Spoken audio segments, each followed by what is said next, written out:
صباح الخير يا حلوين، مين فيكم بيحب ريحة العجين الصبح؟ اليوم رح نعمل سوا فطائر صباحية من دون فرن، خفيفة مثل القطن وبحشوة بتجنن والطعم ما بينوصف. تابعوني خطوة بخطوة وصدقوني رح تصير من الوصفات الثابتة عندكم، واكتبوا لي بالتعليقات من وين عم بتتابعوني ويلا نبلش. بالبداية في عنا كوب من الحليب، هون الحليب دافي، ونضيف عليه نص كوب من المي، هون المي دافية، ونحط ملعقة كبيرة من السكر وملعقة كبيرة من خميرة فورية، بنحرك شوي لحتى تذوب المكونات. هلا بنضيف ملعقة صغيرة من الملح، ربع كوب من الزيت النباتي، وممكن نستخدم الزبدة السايحة على حسب المتوفر وعلى حسب الرغبة. نخلط شوي لحتى يصير الخليط متجانس. بنبلش نضيف الطحين بالتدريج تقريبا 4 أكواب، وبنخلط بالملعقة بالبداية وبعدين بالإيد، وإذا احتاج ملعقة أو ملعقتين زيادة ما في مشكلة حسب نوعية الطحين اللي عم نستخدمه واستيعابه للسوائل. نعجن تقريبا 10 دقائق لحتى العجينة تصير ناعمة ومتماسكة. ملمسها مثل الحرير. بنمسح إيدنا بشوية زيت وبنلم العجينة على شكل كرة، بنغطيها وبنتركها تختمر تقريبا ساعة على حسب حرارة المكان.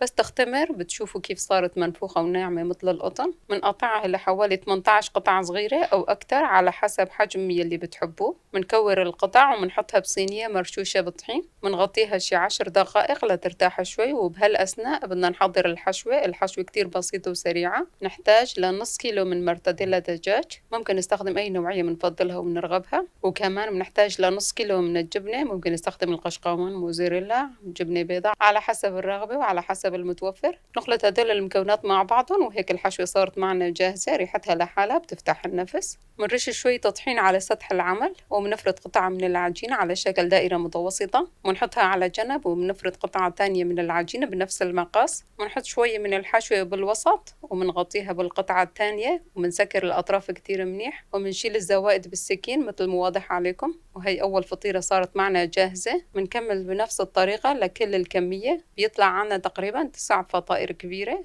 نتركها ترتاح لمدة 10 دقائق تقريبا. بنحمي مقلاية على النار أقل من الوسط، وبنبلش نشوي أول فطيرة بدون زيت. نقلبها على الطرف الثاني لما يصير لونها ذهبي حلو، وبنكرر هاي الخطوة لكل الكمية لحتى نخلص كل القطع. وآخر لمسة فينا ندهنها بشوية زيت لتعطي لمعة ونكهة خرافية. هاي الخطوة اختيارية بس بتفرق كتير بالطعمة. بنقدمها وهي سخنة. ريحة العجين والزبدة بتعبي البيت، بتناسب الفطور، غدا خفيف أو حتى مدرسة. جربوها واكتبوا لي رأيكم بالتعليقات وشو حشوة يلي بتفضلوها. ولا تنسوا اللايك والاشتراك بالقناة لأن الجايات أطيب. بصحتين وألف عافية لكل حدا بده يجرب. وبنقدمها وهي سخنة مع الشاي أو اللبن، خفيفة طرية، ريحتها بتفتح النفس. وما تنسوا تنوروا البوست بلايكاتكم وتعليقاتكم الحلوة يلي دايما بتدعموني فيها. وجودكم وتعليقاتكم هو سر الحماس بكل وصفة جديدة. وإذا حبيتوا تجربوا الوصفة راح تلاقوا كل المكونات تحت الفيديو بصندوق الوصف. وبهذا الشكل خلصت وصفتنا. بتمنى نالت إعجابكم، وانتظروني بوصفة جديدة. مع السلامة، في أمان الله.